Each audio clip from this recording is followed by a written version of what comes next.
the small scale.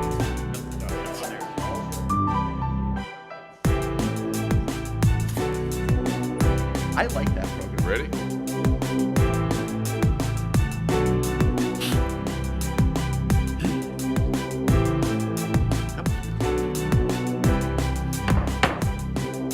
Good evening. I'd like to call the regular City Council meeting for Tuesday, March 4th, 2025 to order. Please rise and join me in the Pledge of Allegiance. I pledge allegiance to the flag of the United States of America and to the republic for which it stands, one nation, under God, indivisible, with liberty and justice for all. Welcome, everyone, both those in the audience and online. With that, is there any additions or corrections to the agenda? No, sir. Seeing none, I'll move the agenda. All in favor signify by saying aye. Aye. Opposed? We have an agenda.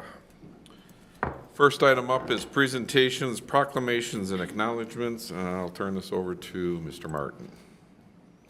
Oh, thank you, members of the council.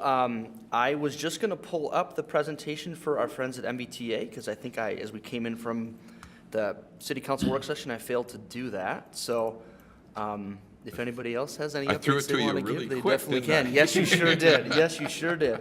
Here it comes. But I think we have Luther Widener here, the executive director of the MVTA. Come on up, Luther, as I give a quick introduction. But every year, I think MVTA, our transit partners, like to give an update on what they've been up to recently and just get a chance to get in front of the city council. I know Mr. Essler is on their board of directors, and so Luther's here tonight just to give a little update on what MVTA has been up to and how we partner with them and what their plans are for the future. So with that, I think I saved us, Luther, and I've got you pulled up here. So good to go. Thank you so much. Thank you, guys. I think last year when we did this, I was away, so Matt filled in for me. So I hope I can do a good job this year. Thank you guys for having me. Is it gonna go? Oh, it's a PD. Okay. I think you guys know I'm Luther Winder, Chief Executive Officer for MVTA. Been there since 2016. If I'm not aware. I'll talk a little bit about transit, my passion. For the agenda today, I know I have 15 minutes, so hold me accountable, please. You know, if need be, ring a bell. I'll try my best to move along as quickly as possible. So we'll do an overview. I'll talk about some fixed route service that we do have here in Rosemont, as well as our MVTA Connect, some updates there. Our event services, really happy to share that, some updates and progress on that. Some of our outreach and partnerships, and then talk about funding. We're looking out on the legislative front. My paper here. All right, just at a glance, I always start off with this. I think I can pull it back up. No, everyone's not always familiar, obviously, what we do as an organization, how many buses that we have, but just as a glance, we're founded, obviously, in 1990. We have 170 buses. We operate express, local, reverse commute, event service, and also our on-demand service, which we call our Connect service. We have 24 routes, 14 parking rides, and 2 garages. Currently, right now, we're based on ridership and size, we're the second largest transit agency in the state of Minnesota. I like to say it's going to take us a number of years to catch Metro Transit, but give us about another 100 years, we might get there. But as of now, we're us in Duluth. We're similar in size as well as similar in ridership. The routes that we do have currently that serve Rosemont, we have our 472 and 484, which are express services that go down to Minneapolis, Rosemont, and St. Paul, respectively, and our 420 service. Overall ridership for 2023 to 2024 was up 10%. On average, on the region, I think Metro Transit ridership was about 6%. So national trends were about there when it comes to our suburban service. Our express service is up almost 10%, 9.4%. Our local service was down 2% from 2023 to 2024, but that's because we actually reallocated about 15%. We cut 15% of our local service and redirected that to our micro transit services. So we did expect to see a decrease in local service because we actually recommitted that service to another service type, which is micro transit. Our Connect service, which I'll talk to a couple slides down. Overall, our system ridership by month, what we continue to see is we're at 45% of pre-pandemic levels. For 2024, we're up to 43%. Our year-to-date today, we're still trending up from even what we see there. We're up almost 4% for this same month of what we looked at, the same time period for January when we looked at as part as for 2020 or 2024. I think overall our ridership goal for this year will be 1.6 million rides. That'll be up from about 1.4 that we did provide last year. Overall, when we look at our Connect service, and if everyone's not familiar with our Connect service, that's our microtransit on-demand point-to-point service that provides customers the ability to travel when they book their trips based on via our app. In 2024, we had, as you see, over 150,000 bookings. We're up about 44% from 2023. So as you see the decrease obviously in local service, redirected obviously to our Connect service, which continues to grow, and we were up about 44%.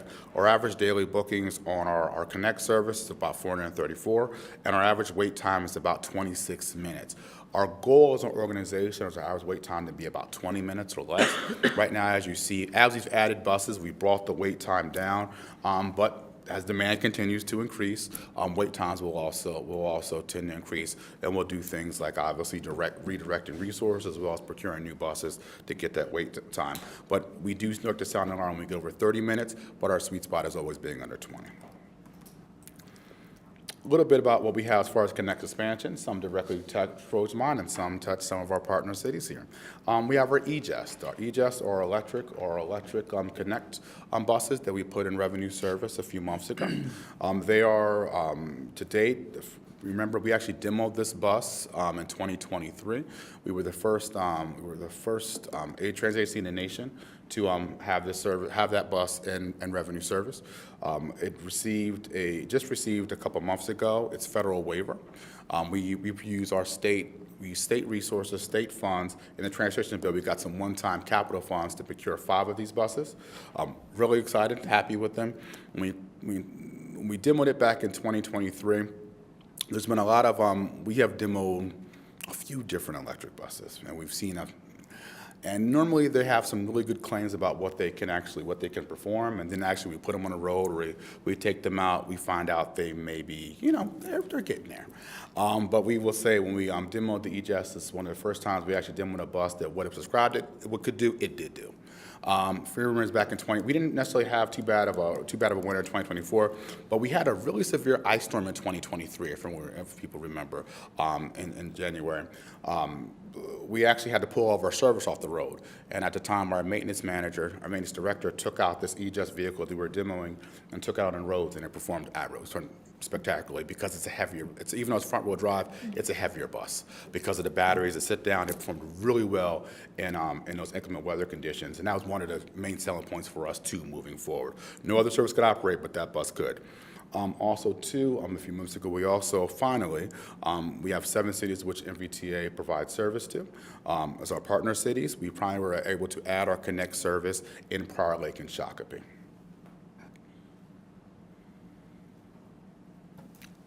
A little bit as our Connect being obviously one of our newest services, 2019, it continues to grow. We always like to just make sure everyone understands the demographics of who we serve with this particular service, because it is public transit. 65% of the people utilize service that go to and from work. 47% of customers say if the Connect, if they didn't have an option, they would have used Lyft or Uber. But this is where we get to the telling signs that our Connect riders, the annual household, 1 in 5 is less than 15,000. So we want to look at the first bullet and see that primarily it's used to go to and from work. Then we look at that third bullet and we see $15,000 or less. The average comparable Lyft or Uber trip in our communities is from $23 to $28 each way. Simply not possible for a person who has that type of income in order to obviously afford to use that Uber and Lyft services. So we like to say we're not necessarily competitors. It's 2 different service types. We may do an app, maybe a small vehicle, but we're a shared ride and we're serving a public transit niche. We do see that 47% of our riders are people of color, 60% of our riders are women, 1 in 10 of our riders report having a disability or long-term health condition.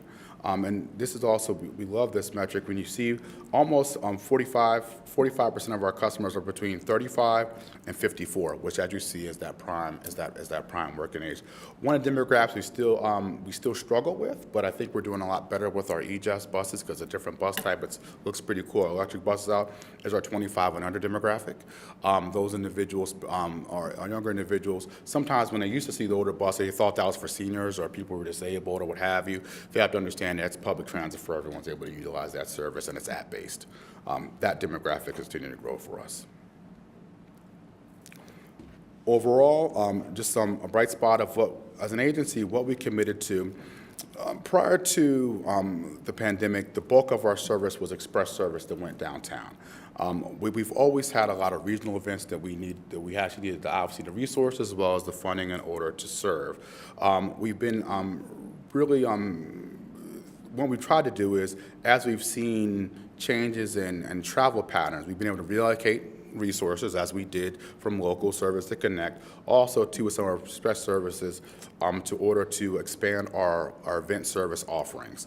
What we do see is that we had a 20%, almost 28% increase in ridership from 2023, primarily driven, we had our concerts, I will say, our Swiftie bus, Taylor Swift, if you want to remember, she came here last year. And she did very well for us. We would love for her to come back every single year if she possibly could. I think as a whole, to the whole region, she did extremely well. But as you see, we do our Minnesota United games, our Vikings, our Gophers. We have Gophers games as well, too. Multiple different community events and our concert series. But like I said, that was really good, and Taylor Swift was the main driver of that ridership. We just loved it. So some event service specific for Rosemont, we did Leprechaun Days. We had over 440 people rode that service. It's really good to see. It was a 150% increase. So that just shows you that obviously sometimes it takes time to develop, obviously that ridership, but it's there. As long as you have it there, people will continue to utilize it. The Haunted Trail, obviously over 500 people utilized that service. That was also up about 13%. Rosemont Development Tour for the Port Authority, and we did Rosemont Parks Tour. And that bus you see the head sign there, that was the Rosemont Parks Tour. Don't know if you recognize any of those individuals there. If you do, we have them on camera. Some of our partnership highlights that I do want to highlight that directly affect the city as well. I'm working with Dakota County Technical College. We have Campus Connections, Resource Open House. We did an outreach survey for the Route 420 expansion. It's important to note, even when we had the service there originally, and as we bring the service back now, we have had a really, really engaged student body. And obviously, these individuals turn over a couple of years. But then and now, as far as the need for the service, talking to us about, and also connecting us with other fellow students that they believe also should be utilizing the service, and helping us refine that concept and make sure it targets the best, gets the best outcome. But it's a wonderful thing to see both times, examples of how that student body has definitely just embraced the need for transit, and obviously the expansion of that to that campus and beyond. Also to the Transitional Education Service Alternative Program, we've done some educational presentations on using transit combined with practice route rides. They get comfortable with utilizing transit. And as you see there, on the first slide, obviously, is something we did at the Technical College for the Resource Open House. And then the second picture below is what we did with Tessa. In 2024, we did a rider survey. Just want to give some highlights of some of the feedback that we did get. What we say is work is still being reported. The trip primary purpose of what we got was the primary purpose. We got about 60% of the responses. And it's important to note that when we did our survey back in 2019, over 95% of the people said they utilized to go to work. So that shows you that we understand that the different offerings do with event service and what some of the things, we understand we have a different customer mix. Therefore, that's why we're also making sure we offer different, obviously, transit mixes for those customers. 83% of the residents drove to their starting location 2019. This was down to 54% in 2024 in the survey. What we find is that, and that's also important too, because when you look at 83%, that means they were going to a parking ride. Now you look at this now, that's why the local and the connect service is so beneficial, that we're actually we're capturing more people in the communities that necessarily aren't commuters that are going down to Minneapolis per se, even though that's still our highest book of business. It's actually serving the community with the suburb transit, and traversing there based on that. Ridership has been improving since the start of the pandemic, but not in the same areas as we keep talking about the riders used to come from. MVTA used to have one typical rider. Local service went from 25% of the rides pre-pandemic to post-pandemic over 40%. But that was a demographic that we were seeing the shift, and that's what we talked about, the need for more resources prior to the pandemic. What we started to see was large employers were moving from downtown to campuses and locations outside in the suburbs, which you've seen. I'm sure you guys have had the presentations. Then the pandemic kind of exacerbated that. We've always seen that trend, and now obviously we're trying to right-size our services to make sure we can capture that market that continues to grow in our suburban communities in which we serve. We need for a future-driven focus that acknowledges and prioritizes our evolving ridership, and transit must adapt to the people about where they're at. Which kind of brings me to my last slide. Hopefully I'm doing good on time. Which is our legislative and funding update. In 2023, the transportation bill was passed. That allocated a 0.75% sales tax, regional sales tax within the region to go to transit. Currently right now, to date, Minnesota Valley and all suburban providers still do not have a set funding allocation. We have an a temporary policy, interim policy, set in policy by the council, of which MVTA only receives about 2.18% of that. And when we talk about $450 million for the sales tax, it's important to note that the actual invest, our previous funding that was for the region, is only about $380 million. There's more funding coming in the sales tax in the region and even for invest. Just understand the region has doubled in funding. But we don't yet have our funding certainty or the ability to obviously we don't have that allocation. So one of the things that we'll be doing this session continuing is looking to get a statutory dedication. We like to call it the legislative fix. They mentioned us in the transportation bill, but yet we don't have that allocation. We want the same budgetary certainty. I think we've all seen, hopefully the council has put out different proposals talking about maybe increasing service by 35% and making us the BRT capital of the nation.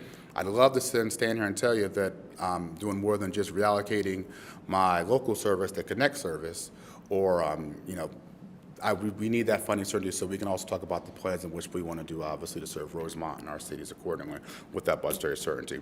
Our hope is this session, we do have a bill that's being drafted now by STA that will start the education process. By end session, we'll see. We're asking for an invest floor. A sales tax floor, just a minimum that the council has to provide to us moving forward. Approximately about 10% of the invest we want to come into the suburban providers, including probably University of Minnesota, who doesn't receive any of that funding now, and be distributed among the entities. Some of the things we'd like to see, obviously, if we did get that funding, because I wanted to make sure I talked about that. We wanted to obviously expand our 420 service, add more service to DCTC. There's a thought, and beyond, because we have the Lifetime Fitness and all this happening on that 42 corridor. And it's important to note our invest, we used to have these spirited conversations. Our invest is a snapshot from 2001. So the funding that we have, that we currently sit on today, that we've had prior to that sales tax, was what your property tax looked like in 2001. That's how much we got for the city of Rosemont. And I've been here since 2016, and there's been a lot of development, even more so development obviously happening on the 42 corridor. Our invest has never been able to capture any of the growth that's happened in this community, or our Savage community, or Shakopee, because that was one of the fastest. Now you're one of the fastest growing cities, but if you go back a couple years ago, Shakopee was one of the fastest growing cities in the nation. No additional funding for that, but the sales tax, that's what the sales tax funding should be there used for. A good allocation for us allows us obviously to do that expansion and meet the needs of what we see in our growing communities. Also allow us to connect. Right now our Eagan Connect service only can serve Eagan.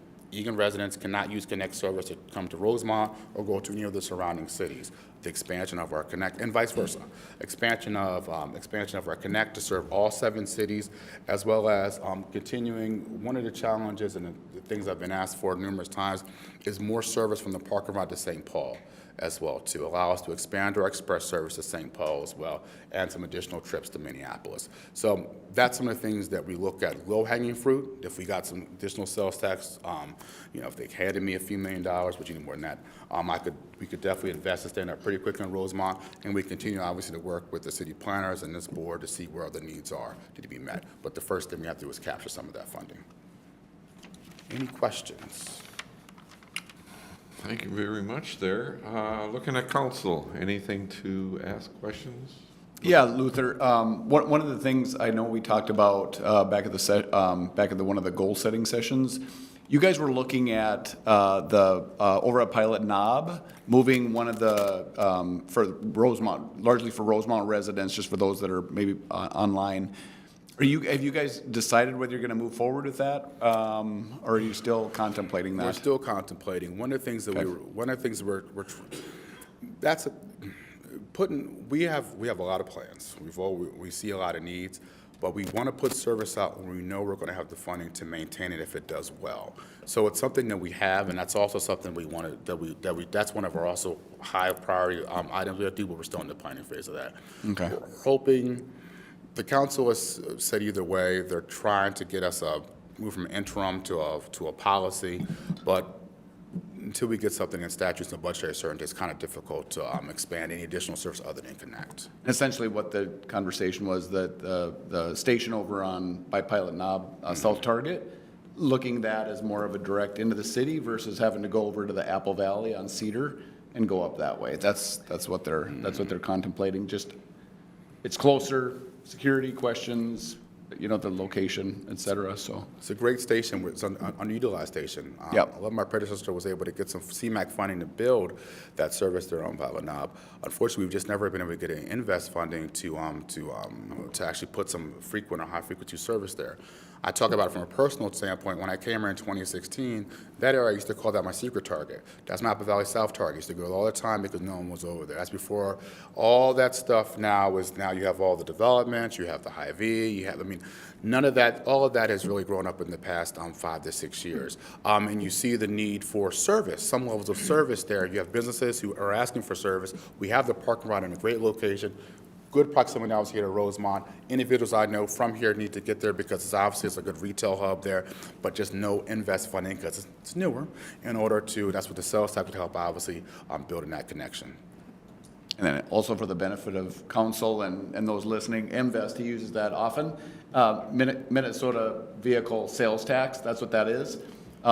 You can tell these guys do a tremendous job lobbying and running the calculation for, making the case for why they should get a higher percentage of that. So that's one of the things that's, from a revenue standpoint, that's actually more of a needle mover than even trying to move the needle on the fare, on the rider fare. So oh yeah, it's a pretty important piece of their work. Anytime you buy a car or boat, it helps. And just so you know, when we did our calculation a couple years ago, our 13 suburban communities generate over 10% of the statewide sales tax, motor vehicle sales tax. We got about less than 4% back. Yeah. So a lot of inequity. We are. There's a little elasticity to give us a little bit more, but now we're talking about sales tax moving forward. My apologies. So are there any plans to do direct from Rosemont location to Minneapolis downtown? I mean, pre-COVID, I think a couple of us on the council rode those expressways daily. Mm-hmm. Is that 7-8 was the number. is that in the future, or is it just Yes. only going to be through Apple Valley? No, there is service. There is direct service that needs to happen. What we did is we tried. So obviously our footprint was at the time we had all of our parking rides. We tried to service some direct service, as you know, as you just alluded to. We condensed that down, and what we did with some of that funding was we put it in Connect. We used it to expand local service. As the ridership continues to build back, as we get new funding, our goal has always been, because that's one of the attractive components. Express service is meant to be express. That's what's called express. Express service is faster than BRT.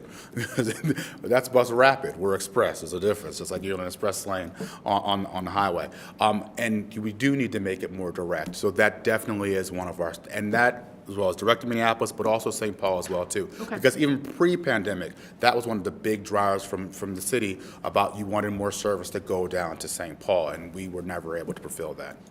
Okay. Other questions, comments? Nothing additional. Thank you. All right. I'll just make one comment. I mean, I'm fortunate to get to spend a night, at least one night a month with Luther and the staff. In terms of the MVTA staff collectively, they've won a number of awards. They're very creative, they're aggressive, they do a tremendous job. A great group of people to work with, and fortunate to get to spend some time with these guys, so. They do a job Appreciate all keeping me your work. standing upright. They do a great job keeping me standing upright. Very, I love it. I love the best. very helpful for Rosemont residents and those in the community, so. Much appreciated. Thank you for your I time. did want to ask, is MVTA part of the mobility session? I know National League of Cities is having a deal in Burnsville tomorrow. Yes. Yes. Oh, yes. Oh, yeah, yeah. So we're, If- 100%. Our chair is the national chair of the Transportation Committee for NLC, so. Yeah. Yep. Did a lot of work with that. You'll see our logo. Joya has, that's my next thing for tomorrow. Yes, we Then will I'll be see, there. I'll see you there for the early part. I'm supporting Councilmember Keeley on that as well, so. spend some Hopefully the time. weather, it's not looking too bad right now, so hopefully it stays like this. The streets will be plowed, right? Yeah, so We'll that's be the able to hope. Get over there. All righty. Thank you very much. I appreciate it. Thank you for your time. Thanks, Luther. All right, let's see if this thing, oh, now it, all right. So that presentation, we'll consider that accepted, and that completes item number 3. We'll move on to item 4, the response to public comment. I don't believe we have any responses this evening to provide. That'll move us on to public comment, item 5. Anyone wishing to come before council at this time may do so by stating your name, address, and your comment or question. These items would be anything not related to the remaining part of the agenda. I understand there may be some people interested in talking to us under some new business, which we'll take that at that time. So with that, the podium is open. Anyone may come forward. State your question. Seeing none at this time, then we'll consider the public comment closed for this evening. We'll move to consent agendas. We have items including bill listings, minutes for the February 18th regular meeting minutes, the joint powers agreement with the state of Minnesota for our fire department chief having access through the BCA, authorization creation of the Deputy Public Works Director for the City of Rosemont, the ball field use agreement with ISD number 917, items related to the Rosecott Place Apartments Development Subdivision and Temporary Access, and the Amberfield 6 Subdivision Agreement. Does council, anyone on council wish to pull any item for further discussion or comment? Nope. No, sir. Seeing none, would someone like to move the consent agenda in the affirmative, items 6A through G? So moved. Second? I have a motion by Tyson, second by Essler. Roll, please. Essler. Aye. Klimple. Aye. Weisenthal. Aye. Tyson. Aye. Fresky. Aye.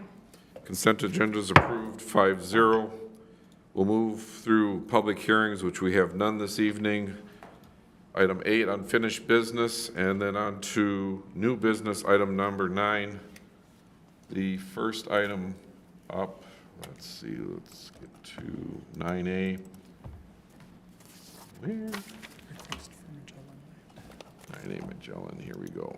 All right, so request by Magellan Land Development for approval of rezoning land from A2 agriculture to R2 low to medium density residential and a preliminary plat to develop 58 town units. The way that we'll be doing this evening is staff will be making a report, any questions or comments from council, and then we will reserve some time for comments from anyone in the audience wishing to make comments. This is not normal process for this. All comments usually are taken at the public hearing that occurs at the Planning Commission, but we did receive a request, and I'll honor that with a few minutes for open questions or open comments. So with that, I'll turn it over to Planner Ms. Hogan. All right. Proceed. Thank you, Mr. Mayor, and members of the council. So a little bit of an overview of the project. So like stated earlier, the applicant is requesting a rezoning and preliminary plat approval to develop 58 townhomes on a 10-acre parcel located east of Akron Avenue and north of Bonnier Path. So the applicant is requesting the site be rezoned from A2 agricultural to R2 low to medium density residential. The Planning Commission did review this at their January 28th and February 25th meetings and are recommending approval to council tonight. So a little overview of the site location. Like I had mentioned, it is directly east of Akron Avenue and north of Bonnier Path. You can see that the subdivision to the west is Caremore Crossing, and you can also see Flint Hills Recreational Complex is located to the south of this site as well. So a little overview of the rezoning request. So the applicant is requesting it be rezoned from A2 agricultural to R2 low to medium density residential. The R2 zoning district is an allowed secondary zoning district under the LDR, low density residential land use designation, which this property is designated for LDR. So a little bit of an overview of the land use map. So the city's future land use map was adopted by City Council alongside the city's 2040 comprehensive plan back in 2020. So the land use map assigns land use types to all parcels within the community to guide current and future planning and development through 2040. So it is the official land use designation map for the city.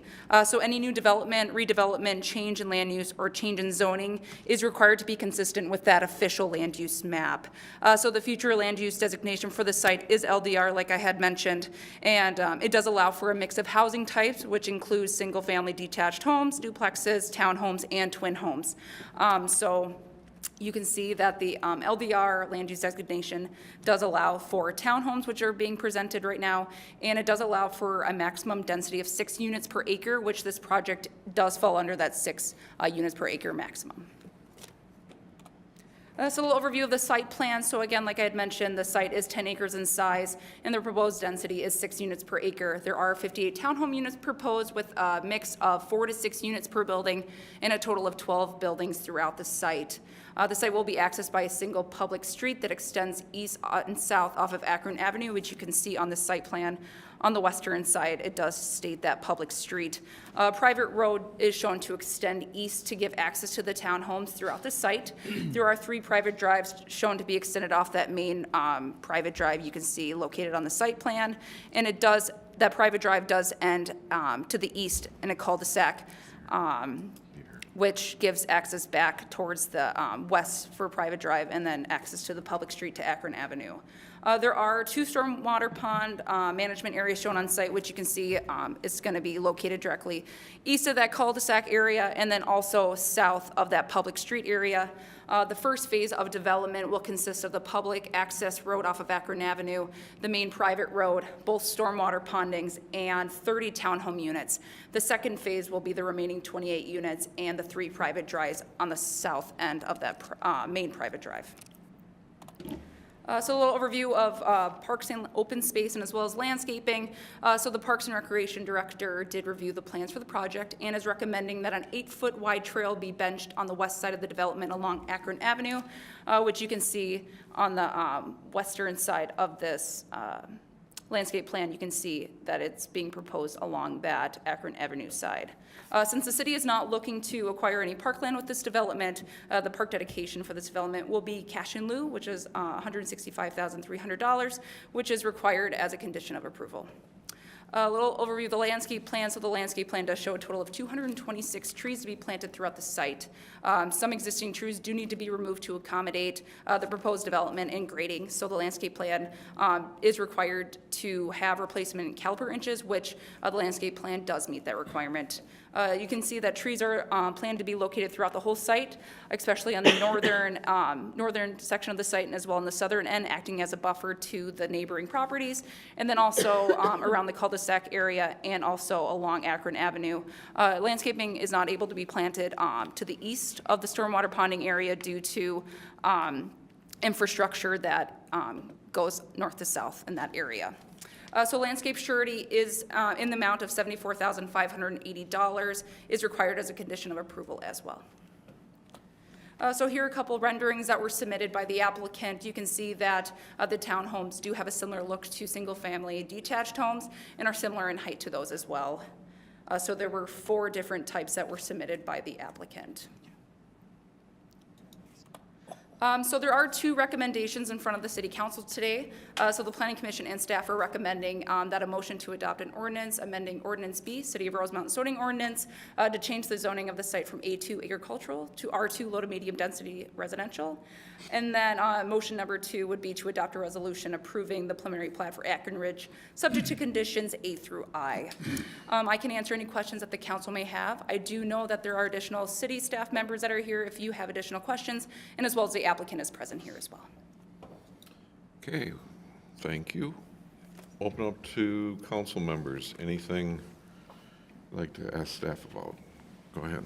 Yeah, so it looks like with the planning commission, and they initially had it on the January 28th agenda. They voted 6-1 to bump it into February. What were the open items that the reason for deferring it a month, and what was the resolution of Yeah, those open so items? some of the main concerns from the commission were more so pedestrian access. There were concerns that there would not be safety accesses to the park to the south, the Flint Hills Recreation Complex, due to the trail being on the western side of Akron, not eastern side of Akron. And so there were concerns from the commission, and they did want the applicant to go and find some options for potential pedestrian accesses. So the applicant did speak with Dakota County, which Akron Avenue is a county road, so they have the jurisdiction for that. And then also spoke with Flint Hills Resources, which is the adjacent landowner to the east. I do know that from the applicant, they said that their discussions with Flint Hills Resources, they said that they would have to do extensive research due to some pipeline and other infrastructure on that eastern side, and that they couldn't for sure say path would be for sure a yes on that side, but they did say they would have to look into that more before they did give an answer. And then for Dakota County, I know that in their CIP, their capital improvement, that they didn't have funds for a trail on the eastern side right now, but staff is always working with Dakota County in regards to advancing development, so that is something that the county and city would work on to address that trail access on the eastern side of Akron Avenue. So. Okay. And then it does look like it did pass. The recommendation from the planning commission was unanimously to recommend approval, Correct. right? Mm-hmm. Okay, thank you. Questions?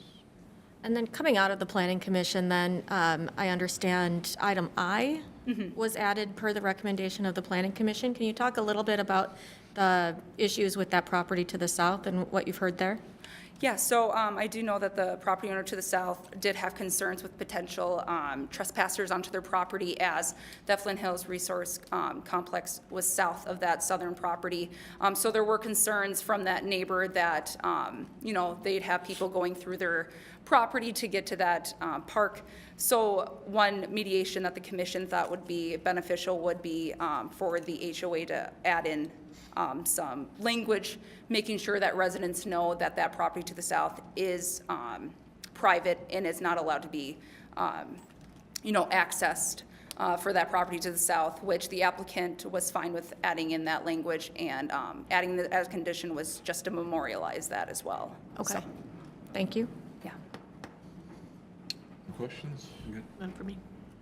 All right, is the applicant available to come forward? Yes, yep.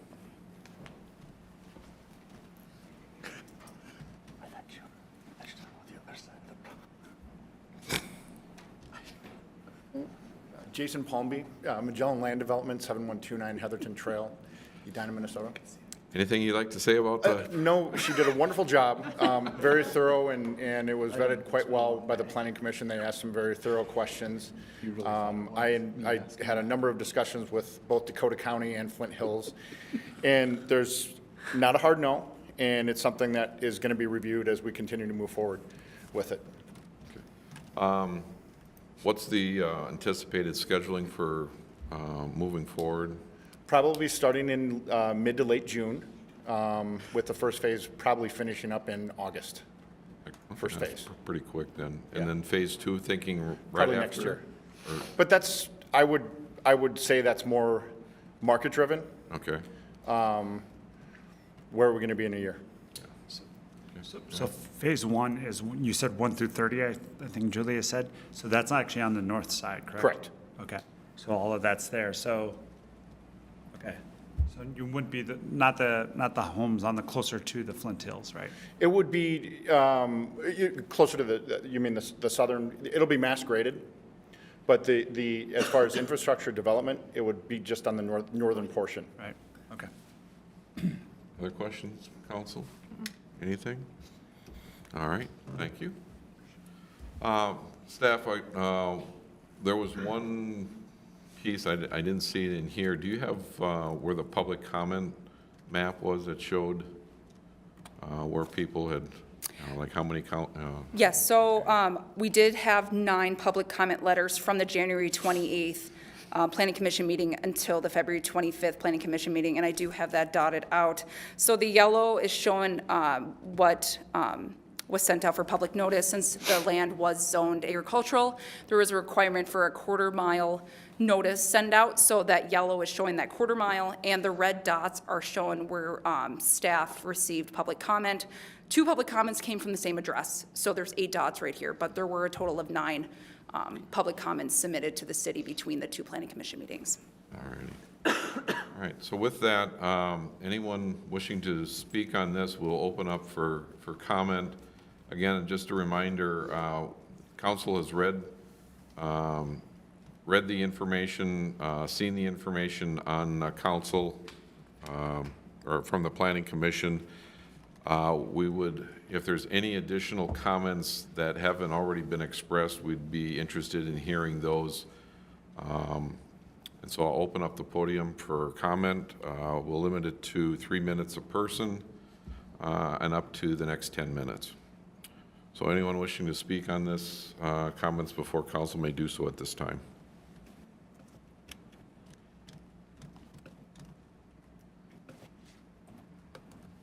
Seeing no one making a mad dash, we're not going to sit around and wait for 10 minutes to pass either. All right, we were informed that some people were interested in showing up this evening. Apparently they have not. And so with that, I will close that portion of comments and look to council to move the recommended action. I'll make a motion to adopt an ordinance amending Ordinance B, City of Rosemount zoning ordinance to change the zoning of the site from A2 agricultural to R2 low to medium density residential. I'll second. I have a motion by Essler, second by Fresky. Roll, please. Klimpel. Aye. Weisenthal. Aye. Tyson. Aye. Fresky. Aye. Essler. Aye. That passes 5-0. And the second motion? I'll make a motion to adopt the resolution approving the preliminary plat for Akron Ridge, subject to conditions, A through I. Second. Motion by Tyson, second by Klimpel. Roll, please. Weisenthal. Aye. Tyson. Aye. Fresky. Aye. Essler. Aye. Klimpel. Aye. And that also passes 5-0, completes new business item 9A. Thank you very much.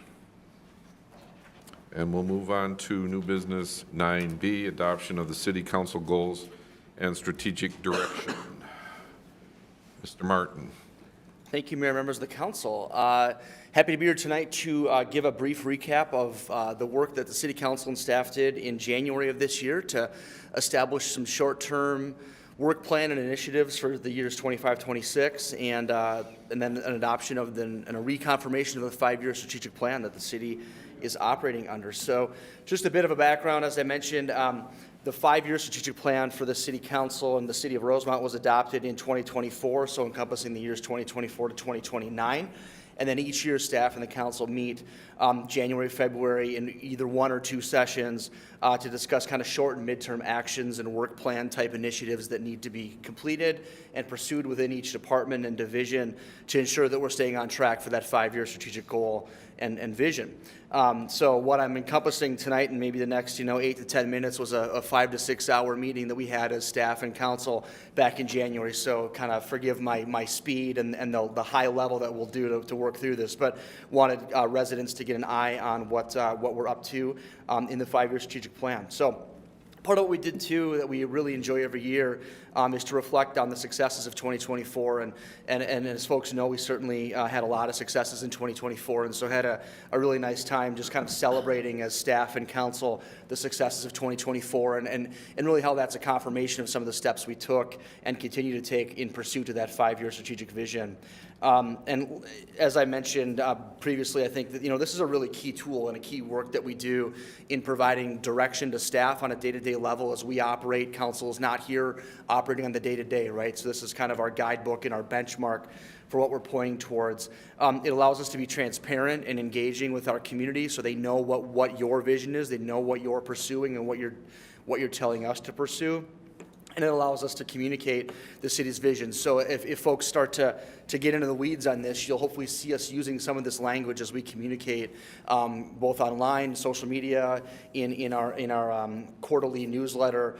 Growth, connection, engagement, supporting a high culture of performance. You'll start to see those words hopefully as we talk, and then we benchmark every strategic initiative to what goal that might be pursuing in this 5-year strategic plan. And so this is a visual that we use. This is doesn't change year to year. What we do with council is meet, like I said, and confirm this, and then each department and division goes through and lays out 5 to 7 to 9, maybe depending on how verbose our friends on staff get, steps and plans to take to pursue these 4 buckets, right? To ensure that we're staying on track, and then we try to benchmark what each one of those is driving towards, and certainly many of them are driving towards many of these different buckets.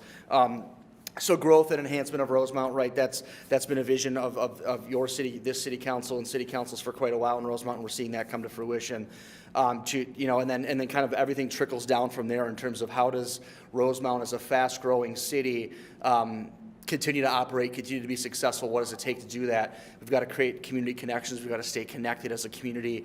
As we get bigger and grow and add more neighbors and friends, how do we stay connected to both, connect with our government, connect with our neighbors, but then also that third one there is preserve that hometown feel. And we've heard that time and time again in surveys and community feedback that what's loved about Rosemount is the hometown feel, and I think that we all feel it even on a staff level. And so how do we grow and expand but retain that hometown feel?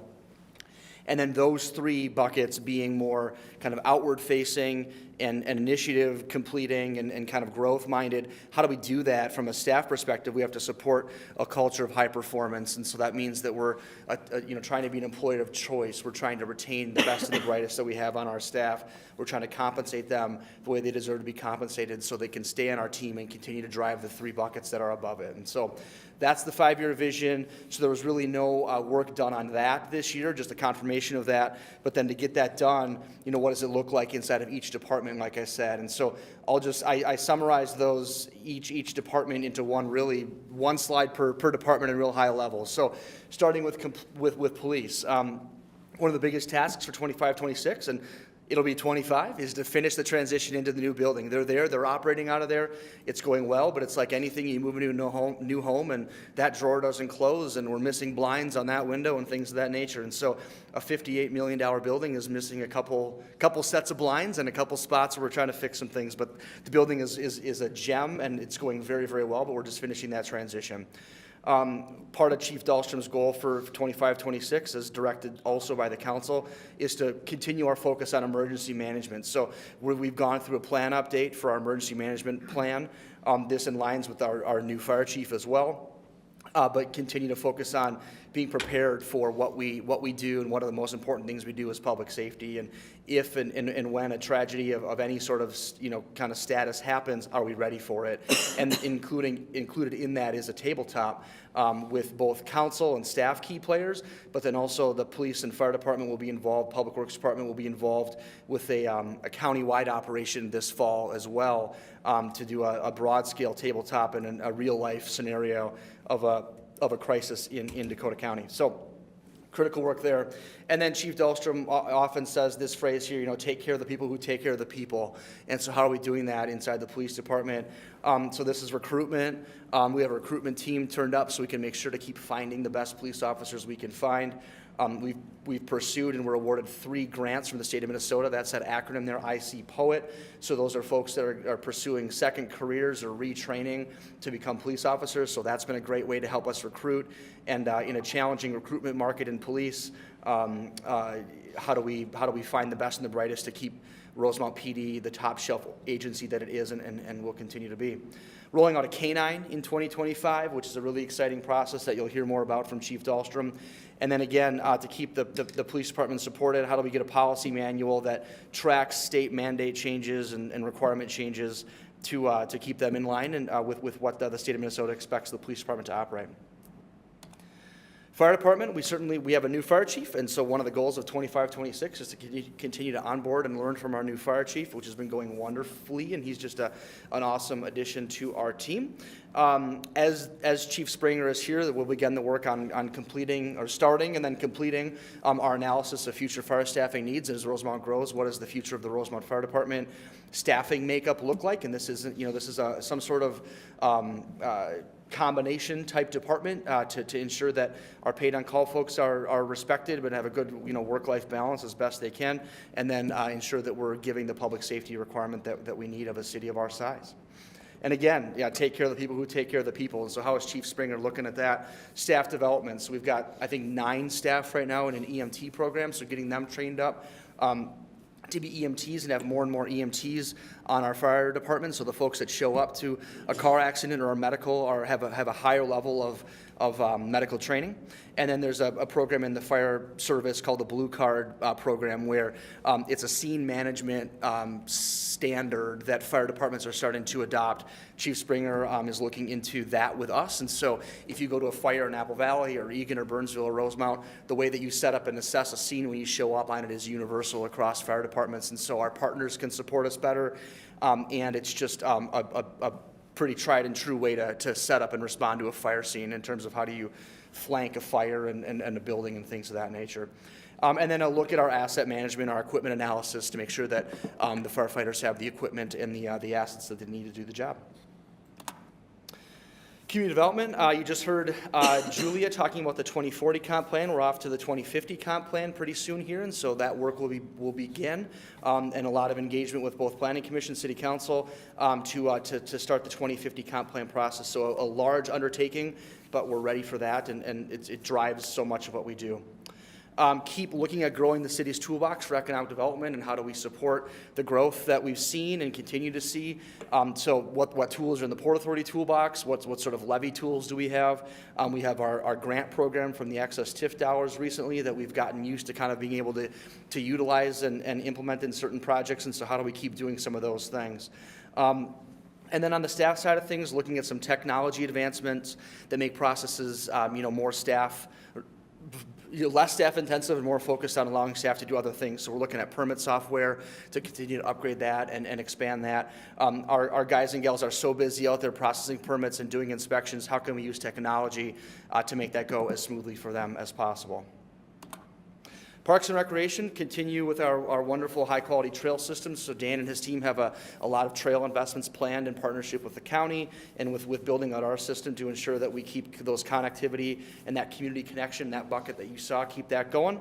Keep delivering on a high-quality facilities and programming. And so, again, some tactical things happening. We've got the dog park, pickleball rolling out and opening this year. Lifetime happened. Building the building at Umore Park. Looking at the future of Central Park and Erickson Park now that Public Works has vacated a section of this part of town. So a lot of stuff that's really exciting, forward-facing. How do we grow? How do we keep giving residents throughout all phases of life and all sides of town the facilities and the programming that they come to expect for that hometown feel bucket, that growth and engagement bucket as well. And then again, council has continued to ask us, and Dan's team has delivered really highly anticipated community events. And so how do we keep doing the ones that are really well anticipated? How do we keep doing them well? How do we add new ones? Last year you saw the Barbecue Fest as part of Leprechaun Days was a vision of the mayor, and Dan completed it. And how do we keep doing those things and giving that hometown feel about Rosemount can be, and how Parks and Recreation plays a really, really huge role in making Rosemount feel the hometown that it is. Can you speak to the new one that's coming in June? The Patriots in the Park.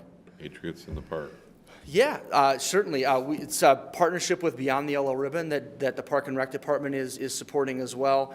It looks like a really wonderful event. You know, Beyond the Yellow Ribbon will utilize their really deep network with veterans and service families in the area to invite them to a free event in Rosemount with a top shelf, you know, artist, it sounds like, some food trucks, some beer vendors. So they're expecting a pretty big crew for a really exciting event to just give the veterans and their families and active service members just a really fun night. So I think that's June 15?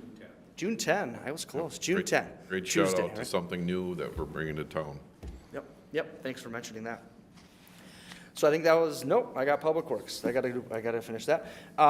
They also have to transition into the Public Works and Police campus, and so that's going well. Equipment is there, they're operating out of there. Tonight, they'll be operating out of there for snow response, and that's been going really well with the on-site salt removal, the fuel tanks there. It's all a really awesome process, and to that end, we're gonna invite the community to get into the campus here this spring when the weather gets nice and the property gets greened up a little bit. So more to come for May, June, invite on like a Saturday kind of all-day event to the campus. Public Works has a huge role in so much of what we do, certainly transportation and infrastructure as we grow and as we respond to growth and traffic. They've got a big list in 25, 26, and just a small snippet of that. We've got the roundabout at Rosemount High School kicking off this summer, the Akron-Connemara roundabout kicking off next summer, the Biscayne signal to be completed in time for the middle school to open at Biscayne and 42, and a litany of other transportation and infrastructure projects, not only new things, but then repairing the old things that age and need repair. As we grow, right, they continue to study and plan for traffic impacts all throughout the city, and so responding to that growth and the impacts that has to make sure that it's still as simple as possible to traverse town.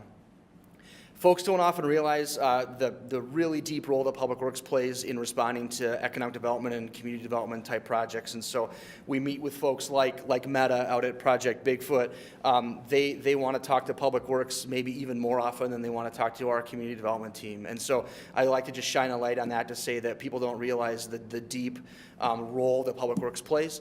And so this bullet talks about that they're not just plowing streets and repairing potholes, they're really a frontline member of our economic development pursuit team, and they do a wonderful job at that, by the way. But that's a lot of questions, a lot of water capacity and roadway capacity stuff that Public Works needs to continue to do. And then Director Egger just has a vision as well to continue to maximize the Public Works staff and then to analyze what the skill gaps are. You saw tonight on your agenda the creation of a Deputy Public Works Director position. That's a really key hire that's going to come here in 2025. That's going to add leadership capacity and skill set capacity. And so what else do we need to do within that department to make sure that Public Works is ready to rise to the challenge as we grow? So that should be admin services. There's the last slide. Boy, am I jumping ahead of myself. All right, there's too many here. I forgot about our own department. Sorry, Tia. We're doing stuff too in administration. We're going to complete an employee survey to fully understand that final bucket there, right? How do we create a culture of high performance and support that culture, of high performance? We want to make sure that staff are as happy as we think that they are, and we hope that they are. And so one of our goals is to do that survey. This department is one of the busiest ones in the entire city at the moment. They all are, but this one is going through a lot. And so we've blown up our entire financial software. And so in 25 and 26, we'll finish that work to go much more 21st century on how we've been doing accounting and financing and AR and AP. So JD Edwards is our software tool. We've got a bunch of other softwares listed here for both reporting to give department heads and division directors a real-time glimpse into their budget status and things of that nature, an ability to take accounts payable in a more routine or rapid fashion. Just a lot to backfill the financial records of the city into a new software program. We have a new IT staff that we have an offer out to and background checks ongoing, so that will give us a third member of the IT team, which is really exciting and really critical for us, and so we'll onboard them here in 2025, and then continue to look at our firewall and network security as cities continue to come under attack from phishing and spam and malware and things of that nature. And then in the community engagement side of the world, that's really a new initiative for us. We've done engagement in a certain way for a long time. We now have a second communications person, as council knows, and so that's going to give our communications manager a chance to pursue some new types of engagement. Again, getting back to that bullet or that bucket of creating community connections as we grow. How do we ensure that folks that are new to town feel welcomed into town, feel brought into the fabric of town, and then how do you folks as policy leaders hear from those people and ensure that they get an ability to participate in the public government process. And so community engagement looking like a whole bunch of new things as we look towards the future. That's the final slide, and so happy to stand for questions. Otherwise, we would ask for council to acknowledge receipt of the aforementioned. Open up to staff, or to council. Any questions, comments? I think we've seen this pretty well. It's a lot on their plate. High expectations always seems to go to the staff. So if there is nothing, look forward to moving the recommended action in the affirmative. I'll make a motion to adopt the city council's goals and strategic directions as presented. I'll second. I have a motion by Essler, second by Klimpel. Roll, please. Tyson? Aye. Trusky? Aye. Essler? Aye. Klimpel? Aye. Weisenthal? Aye. That completes item 9B, 5-0 passing. We'll move on to, and really just a lot of extraordinary work that's going in there. We're a couple months in and a long way to go, but a lot of work to be done too. Announcements. Back to you as you catch your breath. City staff updates. Sure, no, that's fine. Maybe a couple tonight, just to call out, Mayor. I think Chief Springer had to run off to a call, but we have open recruitment for firefighters, and so folks if interested in taking a peek at being a paid on-call firefighter, there's one more meeting to do that where you can meet with the fire department staff and get an understanding of what it means to be a firefighter, and so would love to see any interested parties up at that meeting. And then we'll talk about it again at the next council meeting, but on my notes, I just had kind of a longer term shout out. Expo is coming up. It's sold out. It's a full slate of vendors, and so thrilled about that on April 5th. And then that's going to be a busy day in town because then that evening is Guns versus Hoses. So an exciting day in Rosemount on April 5th. But we can talk more about that on March 18th. And then it's going to snow tonight, and it's going to be wet, heavy snow, and so we would ask folks to be patient with us. This is one of the snowfalls in my limited experience, Nick, but these are the harder snows to plow, and they're pretty thick and heavy, and we don't mean to throw it up in your driveway, but we will. And so so be patient with us. But yeah, there you go. On the bright side, it's probably going to melt. It'll melt soon. Too, so Yep. we got that going for us. All righty. Open up to council. Any announcements or items from council? Seeing none, we'll proceed to the upcoming community calendar. As Mr. Martin was mentioning, the fire department recruitment is March 8th, this Saturday, from 8 to 10 at Fire Station Number 1.